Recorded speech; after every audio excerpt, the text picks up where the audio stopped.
Welcome back, everyone. It's Caleb, and I'm inside of a Buick Envista Sport Touring.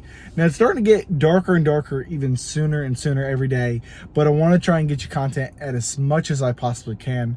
Now, in this video, we are in, of course, the Buick Envista. I'm going to be showing you how to use Apple CarPlay, how to connect it, and it's very similar when it comes to an Android. Now, I do not have an Android, so I can't necessarily make that video.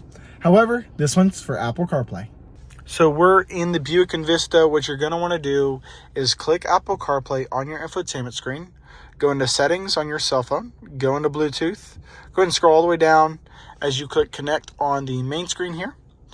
And then you're going to wait for it to pop up on other devices, but I've been connected to it before, so let's go ahead and do forget. And we'll go back and connect again. And just waiting on the My Buick to pop up. Perfect. So you're going to click pair, make sure your numbers are connected and paired.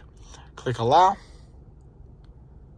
And then on your phone, it's going to pop up Apple CarPlay here in just a second as it works on connecting. Go ahead and click connect. It just takes just a second, and then it will pull it up on the screen normally. Now, I did try something kind of as a troubleshoot because it's not working here. We're going to go over to settings and kind of to force it, click options. I went ahead and did disconnect phone, and then I went ahead and went back and connected it.